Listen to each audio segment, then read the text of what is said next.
नमस्कार, मी वेंकट मनाळे।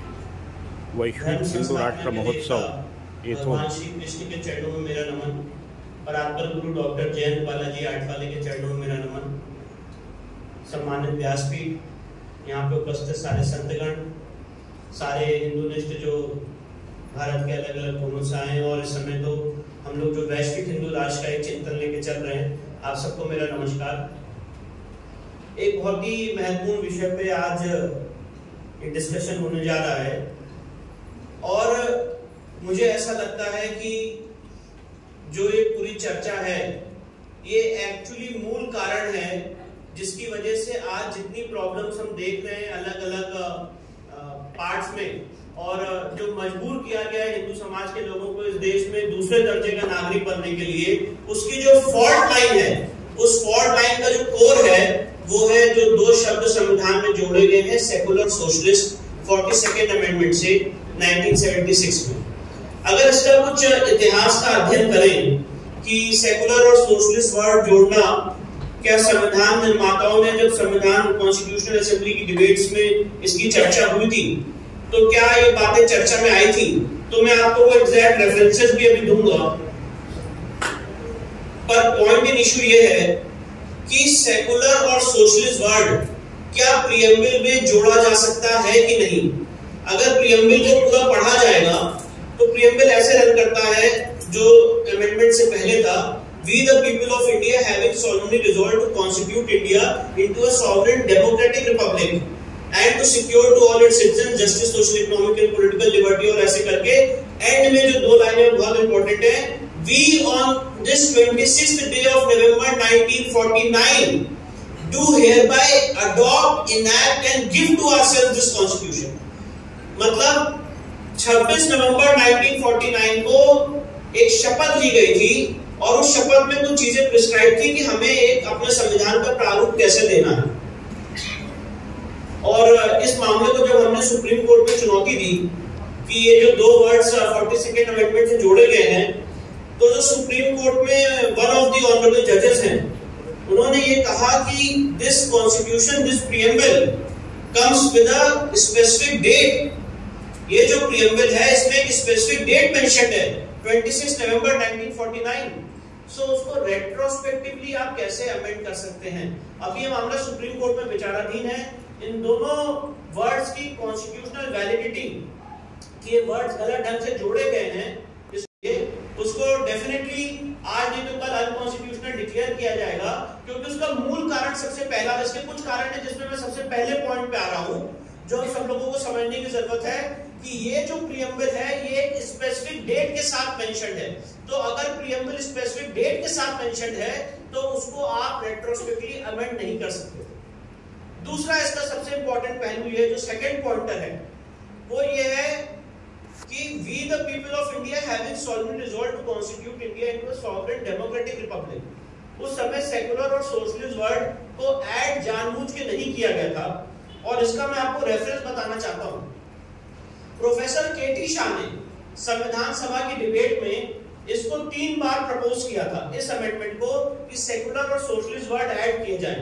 पहला जो प्रपोजल था वो था 15 नवंबर 1948 का, जिसका रेफरेंस मिलता है कॉन्स्टिट्यूशनल असेंबली डिबेट्स की वॉल्यूम 7 पेज नंबर 399 से 400 में। और इस अमेंडमेंट को जो 15 नवंबर को लेके आए थे उसको रिजेक्ट कर दिया था संविधान सभा ने, और कहा था कि ये वर्ड नहीं ऐड करेंगे। दूसरा 25 नवंबर 1948 को दोबारा प्रोफेसर केटी शाह ने इस अमेंडमेंट को प्रपोज किया था जो आर्टिकल 40 था ड्राफ्ट कॉन्स्टिट्यूशन का, और इसको भी संविधान सभा ने रिजेक्ट कर दिया था। और ये जो रेफरेंस मिलता है ये कॉन्स्टिट्यूशनल असेंबली डिबेट्स की वॉल्यूम 7 पेज नंबर 597 से 605 में मिलता है। तीसरी बार भी केटी शाह साहब ने ये अमेंडमेंट प्रपोज किया जो आर्टिकल 18 बना था ड्राफ्ट कॉन्स्टिट्यूशन का, और वो जो तीसरी बार प्रपोज किया था वो रेफरेंस है 3 दिसंबर 1948 को, और इसको भी रिजेक्ट कर दिया था संविधान सभा ने।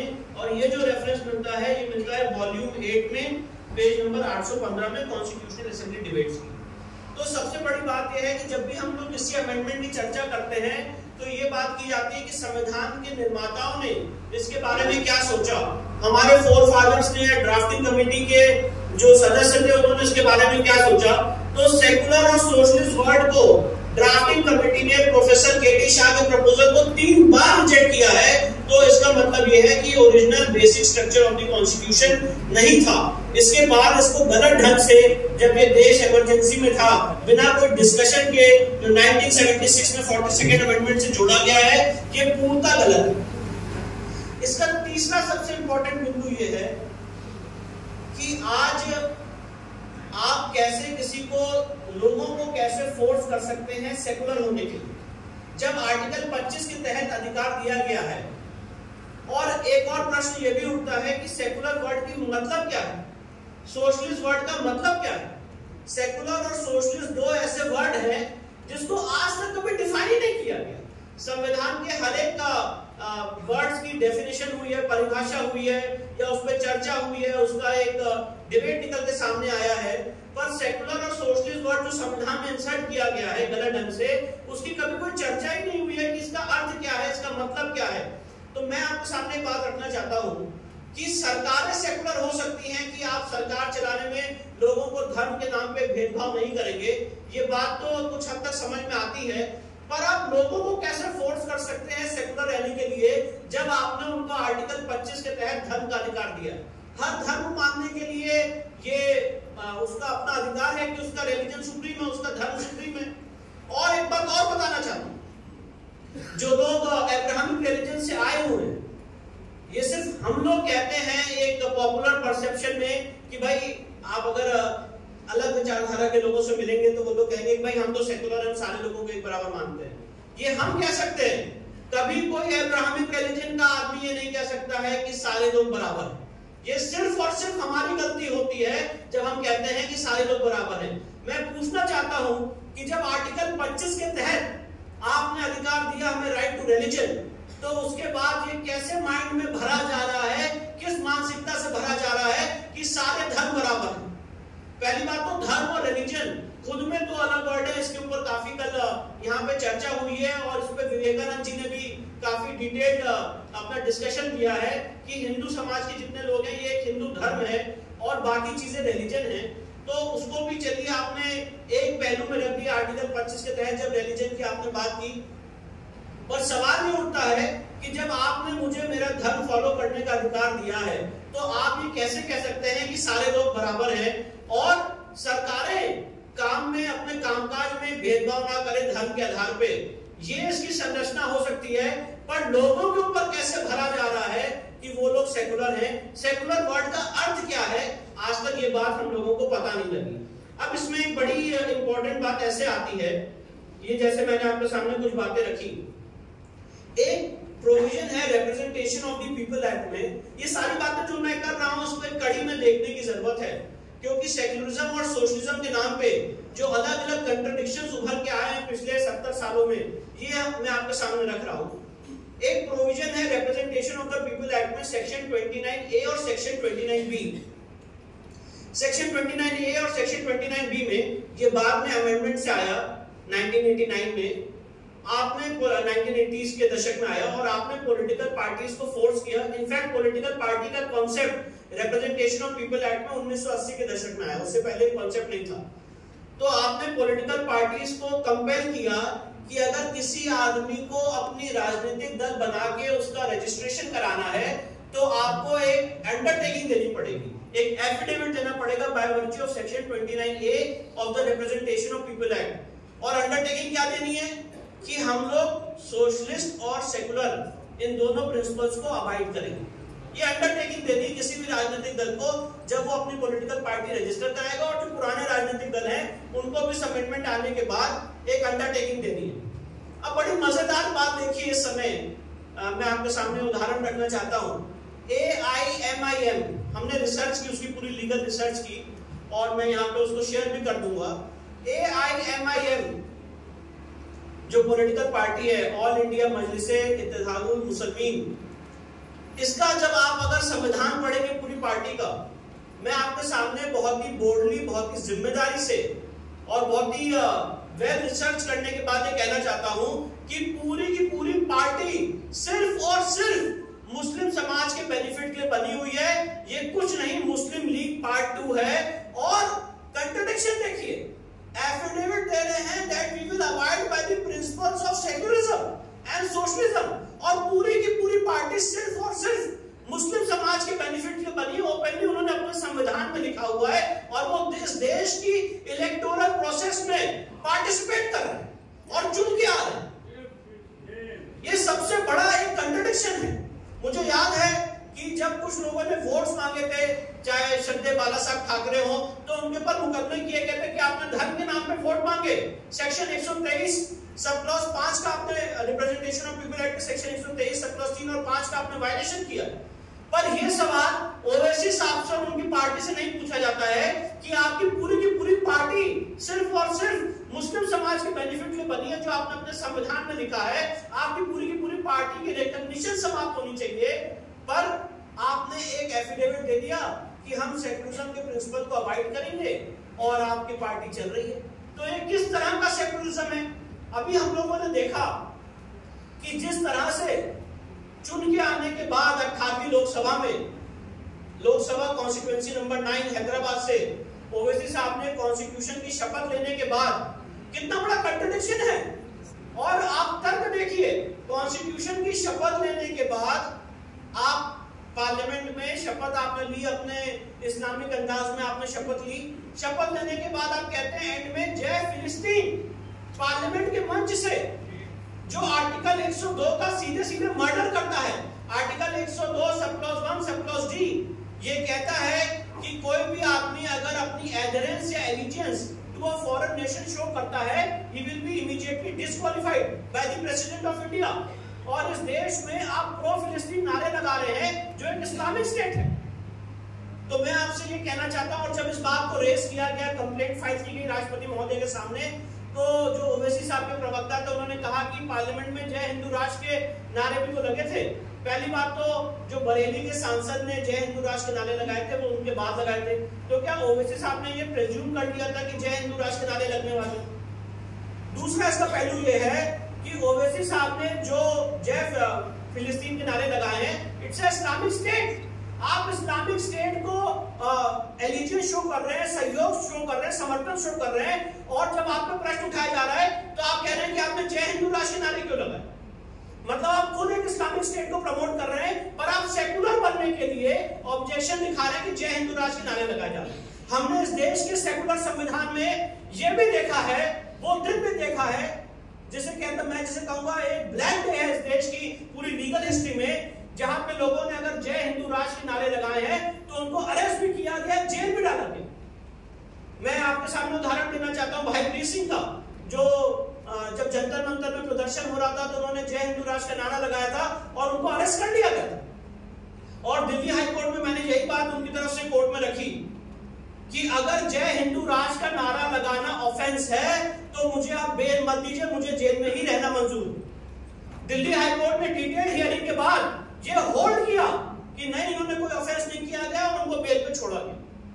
तो यहां तक ये जो हम नैरेटिव की बात कर रहे हैं सेकुलर और सोशलिस्ट, ये बहुत भयानक नैरेटिव है और उसको यहां तक भरा गया है कि इसके आधार पर, फर्जी नैरेटिव के आधार पे लोगों को हिंदू राष्ट्र, जो आध्यात्मिक हिंदू राष्ट्र की मांग करता है, उसके लिए जेल में डाला जा रहा है और माना जा रहा है कि आप हेट स्पीच दे रहे हैं, आप ऑफेंस कर रहे हैं। और ये जो चीज मैं आपके सामने रख रहा हूं, ये यहां तक नहीं रुकती है। जो दूसरा वर्ड पे डिस्कशन हो रहा है वो है सोशलिस्ट वर्ड, और सोशलिस्ट वर्ड के जो जन्मदाता हैं, जिसे कहा जाता है कार्ल मार्क्स। कार्ल मार्क्स ने एक आर्टिकल लिखा है, मैं सिर्फ रेफरेंस के लिए आपके सामने रख रहा हूं। ये दो आर्टिकल से आप लोगों को जब भी समय मिले इसको पढ़ना चाहिए।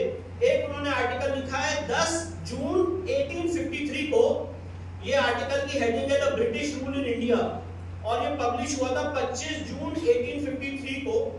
और ये जो आर्टिकल पब्लिश हुआ था, ये न्यूयॉर्क डेली ट्रिब्यून में पब्लिश हुआ था। इसमें भारी मात्रा में कार्ल मार्क्स ने हिंदू धर्म के बारे में जितनी बातें कह सकते थे, जितने जिसे कहेंगे गंदे शब्दों में, वो सारी बातें इस आर्टिकल में कही हैं, और उनकी थ्योरी के सोशलिस्ट वर्ड को हम संविधान में ऐड कर रहे हैं। दूसरी बात, इन्हीं का दूसरा आर्टिकल है जो इन्होंने 8 अगस्त 1853 को पब्लिश किया था, और इस आर्टिकल का हेडिंग है the future results of British rule in India, और ये भी पब्लिश हुआ था न्यूयॉर्क डेली ट्रिब्यून में। इन दोनों आर्टिकल का सार यह है कि भारी मात्रा में भारतीय सोसाइटी के बारे में, हिंदू धर्म के बारे में इन्होंने जो बातें रखी थी वो बहुत ही कंडेमेबल है, और उसके बाद भी आज सोशलिज्म एज अ थ्योरी को हम जगह दे रहे हैं भारतीय संविधान में। मैं एक बात और रखना चाहता हूँ, इस पूरी डिबेट का एक पहलू और है, सेकुलर और सोशलिस्ट वर्ड एक पॉलिटिकल थॉट हो सकते हैं, आप उसको लोगों के ऊपर फोर्स नहीं कर सकते हैं, और अगर जो लोग चुन के आ रहे हैं, मान लीजिए अभी यहाँ पे इस पूरे अधिवेशन के दौरान माननीय रमेश शिंदे जी ने एक बात कही थी कि संविधान को बदलना भी संवैधानिक डिमांड है, और आर्टिकल 368 में हम संविधान को बदल सकते हैं, और जो भी चेंजेस हमें उसमें लाने हैं हम उसमें ला सकते हैं, ये भी कॉन्स्टिट्यूशनल एक फ्रेमवर्क में ये परमिसिबल डिमांड है आर्टिकल 368 के तहत। अब इसमें दो प्रश्न उनके सबसे ज्यादा सामने आते हैं जो बहुत महत्वपूर्ण है, जिसको आपको चिंतन करना चाहिए कि सुप्रीम कोर्ट ने एक जजमेंट दिया है, सारे लोग जानते हैं, केशव नंदा भारती केस में 13 जजेस का जजमेंट आया, जिसमें कहा गया कि basic structure of the constitution नहीं बदला जा सकता है, और आगे आने वाले समय में वो जजमेंट कितना फॉल्टी है उसके लिए किताब है बड़ी interesting, the untold story of Kesavananda Bharati, जो टी.आर. अंधारुना साहब ने लिखी है, और बड़ी इंटरेस्टिंग बात उन्होंने उस किताब में कही है कि 13 में से 9 जजेस ने जो उसका जिसे कहेंगे उसका जो प्रपोजल था या जो उसका कंक्लूजन था, 13 में से 9 जजेस ने ही उसे साइन किया, 4 जजेस ने साइन ही नहीं किया। तो ये बड़ी इंटरेस्टिंग बात है, और टी.आर. अंधारुना साहब ने बेसिक स्ट्रक्चर थ्योरी को हेवीली क्रिटिसाइज किया है कि आप ऐसा नहीं कर सकते कि संविधान आप कहें और बेसिक स्ट्रक्चर क्या है ये भी नहीं पता है, ये भी मेंशन है कि ये भी पार्लियामेंट या सॉरी ये भी courts time to time define करेंगे। अब इसका हमने जो एक जिसे कहेंगे बड़ा भीषण रूप देखा कि जब एनजेएसी का अमेंडमेंट केंद्र सरकार लेके आई तो जज ही जज को अपॉइंट करे, ये बोला गया ये basic structure of the constitution. अगर आप कॉन्स्टिट्यूशन का ओरिजिनल प्रोविजन पढ़ेंगे तो ओरिजिनल प्रोविजन ये था कि राष्ट्रपति in consultation with the chief justice of India जजेस को अपॉइंट करेंगे। इस कंसल्टेशन के प्रोसेस को जुडिशियल इंटरप्रिटेशन के माध्यम से कहा गया ये कंसल्टेशन नहीं, ये कॉन्करेंस है, मतलब अब कोलिजियम सिस्टम बैठेगी और जो कोलिजियम सिस्टम कहेगी, जो कोलिजियम कहेगी 5 जजेस और 3 जजेस की, वो सरकार को मानना पड़ेगा, और ये basic structure of the constitution. तो ये एक सबसे बड़ी डिफिकल्टी है जो हम सारे लोगों के सामने आने वाली है। हम लोगों ने ये भी दिन देखा है जहां पे इस देश की काफी राज्यों की सरकार को इस ग्राउंड पे डिसमिस किया गया था बाबरी मस्जिद के बाद कि उन्होंने सेक्युलरिज्म के प्रिंसिपल को वायलेट किया। सेक्युलरिज्म का प्रिंसिपल क्या है, आज तक हम लोगों को डिफाइन करके बताया नहीं गया है। अब अपनी बात को आगे बढ़ाते हुए एक बड़ी इंटरेस्टिंग रिसर्च आपके सामने रखना चाहता हूं। एक सुप्रीम कोर्ट के इस समय ऑनरेबल चीफ जस्टिस हैं, ऑनरेबल मिस्टर जस्टिस चंद्रचूड़ साहब, और एक सुप्रीम कोर्ट में डिबेट छिड़ी थी। डिबेट ये छिड़ी थी section 123 sub clause 3 of the representation of people act में ये शब्द प्रयोग है, ये एक वर्ड यूज है कि कोई भी आदमी इलेक्टोरल प्रोसेस में जो जाएगा वो धर्म के नाम पे वोट नहीं मांग सकता है, ना अपने धर्म के नाम पे वोट मांग सकता है, ना जो कॉन्स्टिट्यूएंसी है, जो वोटर्स है उनके धर्म के नाम पे वोट मांग सकता है। तो ये डिबेट छड़ी की जो हिज रिलीजन वर्ड वहां पे उपयोग है, ये किसके रिलीजन को रेफर करता है? क्या कैंडिडेट अपने धर्म के नाम पे नहीं वोट मांगेगा, या जो इलेक्टोरल जो लोग हैं जो वोट देने जा रहे हैं उनके धर्म के नाम पे वोट नहीं मांगेगा? ये डिबेट सुप्रीम कोर्ट में छिड़ी, और ये रिपोर्टेड जजमेंट है सुप्रीम कोर्ट का, जिसका साइटेशन है अभिराम सिंह वर्सेस सीबी कोमाचन, और ये 2017 2 SCC पेज 629 में रिपोर्ट हुआ। 7 जज बेंच का जजमेंट है। 4:3 की मेजॉरिटी से 4:3 की मेजॉरिटी से सुप्रीम कोर्ट ने होल्ड किया कि धर्म के नाम पे वोट मांगना गलत है, ना कैंडिडेट अपने धर्म के नाम पे वोट मांग सकता है, ना जो इलेक्टोरल जो लोग वोट देने जा रहे हैं ना उनके धर्म के नाम पे वोट मांग सकता है। ये सुप्रीम कोर्ट ने होल्ड किया। अब इसमें 2 कंट्रडिक्शन आते हैं। हमने सबसे पहले जो सोनिया गांधी जी हैं उनका इलेक्शन चैलेंज किया था इस ग्राउंड पे कि उन्होंने करप्ट प्रैक्टिस की है 2014 में, क्योंकि चुनाव से पहले वो इमाम बुखारी से मिली थी और इमाम बुखारी से मिलने के बाद उन्होंने धर्म के नाम पे वोट मांगा था। करप्ट प्रैक्टिस का इम्प्लीकेशन ये है कि अगर किसी आदमी ने करप्ट प्रैक्टिस की है सेक्शन 123 में, तो ही will B disqualified from contesting election और इट्स अ क्रिमिनल ऑफेंस। ये उसका इम्प्लीकेशन है। 2014 से लेके आज तक 10 साल हो गए और उसमें ऑर्डर भी है सुप्रीम कोर्ट का कि इसको प्रायोरिटी पे सुना जाए। आज तक वो केस लिस्ट नहीं किया गया, ना उसके बारे में कोई सुनवाई हुई।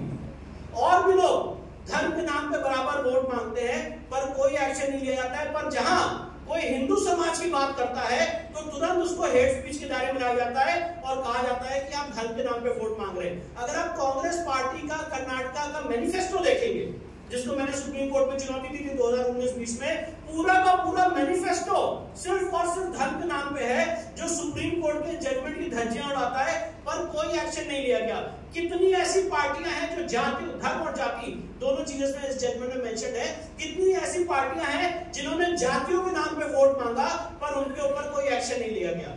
और जब ये पूरी डिबेट सुप्रीम कोर्ट में चल रही थी तो मैं आपको कुछ उसके एक बड़ी इंपॉर्टेंट पहलू रखना चाहता हूं उसका, और उसमें पहलू ये है कि ऑनरेबल मिस्टर जस्टिस चंद्रचूड़ साहब ने इसमें डिसेंटिंग ओपिनियन दी, और वो डिसेंटिंग ओपिनियन क्या है वो मैं आपके सामने रखना चाहता हूं। उसका पैराग्राफ जजमेंट का जो मैंने आपको रेफर किया था, उसका पैराग्राफ नंबर है 118 जो पेज नंबर 700 पे है। मैं उसके कुछ कोट अनकोट पढ़ देता हूं, बड़ा इंटरेस्टिंग है आपके लिए। These among other provisions of the Constitution demonstrate that there is no wall of separation between the state on one hand and religion, caste, language, race or community on the other. The Constitution is not oblivious to the history of discrimination against the deprivation inflicted upon large segments of the population based on religion, caste and language. मतलब court ये कह रही है कि इस देश में religion, cast और लैंग्वेज के आधार पर काफी डिस्क्रिमिनेशन पास्ट में हुए हैं। Religion, caste and language are as much as symbol of social discrimination imposed on large segments of our society on the basis of immutable characteristics as they are of social mobilization to answer centuries of injustice. ये बड़ी interesting बात है। They are part of central theme of the Constitution to produce a just social order. Electoral politics in a democratic polity is about mobilization. Social mobilization is an integral element of the search for authority and legitimacy. इसका paragraph 119 है page number 701 पे। To hold that a person who seeks to contest an election is prohibited from seeking of legitimate concerns of citizens that the injustices faced by them on the basis of traits having an origin in religion, race, caste, community or language would be remedied is to reduce democracy to an abstraction. Coupled with this fact is the constitutional protection of free speech expression under Article 19(1). अब इसका बड़ा तो court ये कह रही है कि अगर आप लोगों को रोक देंगे इन सारी चीजों से तो आप डेमोक्रेसी को वर्चुअली रिड्यूस कर रहे हैं, खत्म कर रहे हैं। ये डिसेंटिंग ओपिनियन। और आगे इसमें कास्ट, रेस, इसका पैराग्राफ नंबर 120 है पेज नंबर 701 पे। Caste, race, religion and language are matters of constitutional importance. The Constitution deals with them and contains provisions for amelioration of disabilities and discrimination which was practiced on the basis of those features. These are matters of concerns to voters, especially where large segments of population were deprived of basic human rights as a result of prejudice and discrimination which they have suffered on the basis of caste and race. The Constitution does not deny religion, caste, race, community or language a position in the public space. Discussion about these matters within and outside the electoral context is a constitutionally protected value and is intrinsic part of the freedom of speech and expression. The spirit of discussion, debate and dialogue sustains constitutional democracy. Electoral change is all about mobilizing opinion. बहुत important है। Electoral change is all about mobilizing opinion and motivating others to stand up against patterns of prejudice and disabilities of discrimination. अगर आज हम लोग बात कर रहे हैं कि इस देश में हिंदू समाज के लोगों को फोर्स कर दिया गया है सेकंड ग्रेड सिटीजन बनने में, तो मैं पूछना चाहता हूं क्यों राजा सिंह के ऊपर और अलग अलग लोगों के ऊपर सिर्फ और सिर्फ हेट स्पीच के मामले में मुकदमे दर्ज कर रहे हैं? आपने क्या डेमोक्रेसी को सिर्फ और सिर्फ एक वर्ग के लिए रख दिया है? Free speech, freedom of speech को सिर्फ और सिर्फ एक वर्ग के लिए रख दिया है? अगर हिंदू समाज के लोग आवाज रेस करते हैं तो हेट स्पीच के नाम पे मुकदमे दर्ज करके उनको जेल में जो घुसने का काम किया जा रहा है, क्या ये आप डेमोक्रेसी का मर्डर नहीं कर रहे? ये बहुत इंपॉर्टेंट प्रश्न है। और इसलिए मैं कह रहा हूं कि जब हम सेकुलरिज्म और सोशलिज्म पे डिबेट कर रहे हैं, सबसे पहले दो चीजों जिस पे बहुत बड़ी डिबेट की जरूरत है, वो है बेसिक स्ट्रक्चर थ्योरी, जो सुप्रीम कोर्ट ने केशव भारती में प्रपोज की। और साथ ही साथ जो सबसे इंपॉर्टेंट बात है कि ये सेकुलर और सोशलिस्ट वर्ड का अर्थ क्या है, इसके बारे में बात होनी चाहिए, चर्चा होनी चाहिए। अब हम लोगों ने एक चीज और मैं आपको बताना चाहता हूं कि सोशलिस्ट और सेकुलर वर्ड इस देश के संविधान में 67 टाइम्स इसको डिस्कस किया गया, डिबेट किया गया, और 67 टाइम्स इसको डिस्कशन के बाद जो ओरिजिनल संविधान था इसने इसको रिजेक्ट किया, नहीं पास किया। अब एक बहुत बड़ी फॉल्ट लाइन है जो मैं आज हाईलाइट करना चाहता हूं, और वो फॉल्ट लाइन इस प्रकार से है, जो मैं ऐसा समझता हूं, जो मेरी लीगल एक्यूमेन है और नॉलेज है, और जितना मैंने संविधान को स्टडी किया है, इस संविधान का जो सबसे बड़ा फॉल्ट है, जब आपने राइट टू इक्वालिटी दे दिया, आर्टिकल 14 दे दिया, आर्टिकल 15 दे दिया कि लोगों को, नागरिकों को उनके धर्म के आधार पे भेदभाव नहीं किया जाएगा, डिस्क्रिमिनेशन नहीं किया जाएगा, और अगर रोड बनेगी तो सबके लिए बनेगी, उसमें ना हिंदू देखा जाएगा ना मुसलमान देखा जाएगा, और ये बात संविधान सभा में उठी थी। तो आपने आर्टिकल 29 और 30 के तहत उनको माइनॉरिटी राइट्स कैसे दिए? Article 30 sub clause 1, article 30 sub clause 1 इस संविधान का सबसे बड़ा कंट्रडिक्शन है, क्योंकि आर्टिकल 30 सब क्लॉज 1 माइनॉरिटीज को यह अधिकार देता है कि वो अपने एजुकेशनल इंस्टीट्यूशंस बना सकते हैं, और उनके एजुकेशनल इंस्टीट्यूशंस आज भारी मात्रा में फल फूल रहे हैं। मैं ये आपको एक उदाहरण देना चाहता हूं जो मैंने अपनी प्रोफेशनल करियर में मैंने अपने सामने उसको जिया है। मैं उस केस का नाम नहीं लूंगा, पर आपको सिर्फ उदाहरण दे रहा हूं। एक उत्तर प्रदेश में बुद्धिस्ट इंस्टीट्यूशन बना, पहले एक्चुअली इंस्टीट्यूशन बुद्धिस्ट नहीं था, एक नॉर्मल इंस्टीट्यूशन था, पर उन्होंने देखा कि माइनॉरिटी का स्टेटस लेने में फायदा होता है, तो उन्होंने अप्लाई किया कि भाई हम बुद्धिज्म में कन्वर्ट हो गए और हम बुद्धिस्ट का एक माइनॉरिटी इंस्टीट्यूशन बनना चाहते हैं। उनको नेशनल कमीशन ऑफ माइनॉरिटी ने बुद्धिस्ट इंस्टीट्यूशन का माइनॉरिटी इंस्टीट्यूशन का दर्जा दे दिया, जो अपने आप में एक अलग डिबेट है कि नेशनल कमीशन दर्जा नहीं दे सकती, ये राज्य सरकार की पावर है, वो एक अलग डिबेट है, पर उनको माइनॉरिटी का दर्जा दे दिया। अब जब उत्तर प्रदेश में इस पे क्या कहते हैं एडमिशन की प्रक्रिया चली, तो बुद्धिस्ट तो है ही नहीं उत्तर प्रदेश में, बुद्धिस्ट मिलेंगे कहां से? 50% सीटें रिजर्व कर दी गई कि हम बुद्धिस्ट से भरेंगे, बुद्धिस्ट से भरी नहीं। उसका ये जितनी बातें मैं आपके सामने रख रहा हूं, उसका सार ये है कि माइनॉरिटी इंस्टीट्यूशंस ये जितने अपने आप को रिकॉग्नाइज करते हैं माइनॉरिटी इंस्टीट्यूशन, उसमें माइनॉरिटी कैंडिडेट्स कम रहते हैं, और बाकी वो सीट से जो है वो भारी मात्रा में सेल करते हैं कि वो बाकी कम्युनिटी से भर सके, और ऐसा भारी मात्रा में अलग अलग रिलीजियस इंस्टीट्यूशंस के लिए चल रहा है, अलग अलग इंस्टीट्यूशंस के लिए चल रहा है। तो ये जो माइनॉरिटी आर्टिकल 30 में आया है, ये सबसे बड़ा कॉन्ट्रडिक्शन है, क्योंकि आपने आर्टिकल 28 में कह दिया कि राज्य सरकार के पैसे से आप कभी भी किसी जो राज्य सरकार द्वारा एस्टैब्लिश इंस्टीट्यूशन उसमें रिलीजियस इंस्ट्रक्शन नहीं दे सकते। पर टीएमए-पाई के केस में, टीएमए-पाई का केस एक बहुत ही गलत जजमेंट है सुप्रीम कोर्ट का, जिसमें कहा गया कि जो लोग भी 50% से कम है वो माइनॉरिटी माने जाएंगे, और माइनॉरिटी का जो मापदंड है वो राज्य के आधार पे होगा। तो सबसे इंपॉर्टेंट बात यह है कि टीएमए-पाई का जजमेंट आपको हम लोगों को रिव्यू करना पड़ेगा, और आज वो लोग माइनॉरिटी का दर्जा ले रहे हैं जो इस समय 18% 20% पे है, और जो हिंदू 8 राज्य में और उससे ज्यादा राज्यों में माइनॉरिटी हो गए, उनको माइनॉरिटी का दर्जा नहीं मिल रहा है। और सबसे बड़ा सवाल ये है कि माइनॉरिटी इंस्टीट्यूशंस को स्टेट फंडिंग भी मिल रही है, रिलीजियस इंस्ट्रक्शन भी मिल रहा है। मतलब फॉर एग्जांपल एक मुस्लिम समाज का आदमी इस्लाम पढ़ते पढ़ते प्राइमरी से लेके क्लास 12 तक, उसके बाद हायर एजुकेशन तक एडवोकेट, डॉक्टर, इंजीनियर बन सकता है, पर ये फैसिलिटी आज मेजॉरिटी कम्युनिटी के लिए उपलब्ध नहीं है। ये एक सबसे बड़ा डिस्क्रिमिनेशन है और सबसे बड़ी फॉल्ट लाइन है। जब आप सेकुलर और सोशलिस्ट वर्ड इस संविधान में लाए, तो ये चीजों का आपने कंट्रडिक्शन क्यों नहीं देखा? हम लोगों ने तो ये भी, आज यहाँ पे वकील लोग बैठे हुए हैं, वकील वर्ग के मेरे जितने ब्रदर्स हैं वो बैठे हैं, हम लोग तो ये भी आज देख रहे हैं इस देश में वर्ड रखा गया है सोशलिज्म, और अगर हम लोगों को देवी देवताओं के अधिकार के लिए केस लड़ना है तो केस कहां फाइल करना पड़ेगा? सिविल जज सीनियर डिवीजन क्या, उसके बाद अपील कहां जाएगी? डिस्ट्रिक्ट जज का, फिर हाई कोर्ट, फिर सुप्रीम कोर्ट। 4 टियर सिस्टम बना है, और ये गरीब आदमी के लिए भी व्यवस्था है। पर अगर आपके पास अच्छा कोर्ट फीस देने का पैसा है, तो जैसे हम लोग पहले बात करते थे अमीरों के लिए अलग कोर्ट, गरीबों के लिए अलग कोर्ट, अब कमर्शियल कोर्ट के माध्यम से अमीरों के लिए अलग कोर्ट बना दी गई है। और इस देश की विडंबना देखिए कि हमारा देश सोशलिस्ट, ये कितनी बड़ी विडंबना है।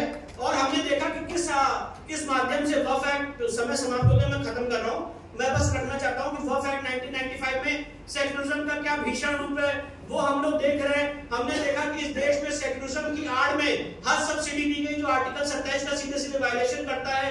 टेंपल के फंड्स को बराबर उपयोग किया जा रहा है जो शिरूर मठ के केस के खिलाफ और सेक्युलरिज्म के प्रिंसिपल्स को वायलेट करता है।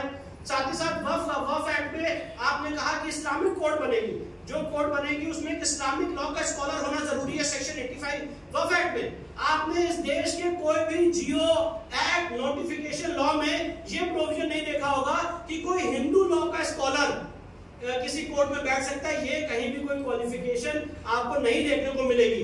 जो वक्फ बोर्ड के जितने मेंबर्स हैं उनको पब्लिक सर्वेंट का दर्जा दिया गया है। आपने कोई एक्ट नोटिफिकेशन लॉ नहीं पढ़ा होगा जहां पे किसी शंकराचार्य, पुरोहित, पुजारी, महंत को आज पब्लिक सर्वेंट का दर्जा दिया गया हो, जो वक्फ एक्ट में सेक्शन 101 में दिया गया है। हमारे हिंदू देवताओं को इसी सेक्युलरिज्म की आड़ में जो कल बात हो रही थी यहाँ पे कि परपेचुअल माइनर की बात रखी गई कि हिंदू देवता परपेचुअल माइनर है, उस कॉन्सेप्ट को सुप्रीम कोर्ट ने राम मंदिर के केस में डाइल्यूट कर दिया और यह कहा कि अगर शिकायत है तो लिमिटेशन आपकी अप्लाई करेगी। एक समय सीमा के अंदर हिंदू देवता को भी कोर्ट में आना पड़ेगा। पर आप जान के हैरान हो जाएंगे कि वक्फ एक्ट 1995 में सेक्शन 108 में लिमिटेशन एक्ट उन पे अप्लाई नहीं करती है। मतलब वो जब चाहे किसी भी संपत्ति को वक्फ संपत्ति घोषित कर सकते हैं। और ये सारी चीजें एक अफर्मेटिव एक्शन है और सेक्युलरिज्म की प्रिंसिपल्स को ये प्रमोट करती है। और हमने ये भी देखा कि पिछली सरकारों ने बजटरी प्रोविजन में 4500 करोड़ रुपए माइनॉरिटीज को अपीजमेंट के लिए बजटरी प्रोविजन दिया, जिसको मैंने सुप्रीम कोर्ट में चुनौती दी है।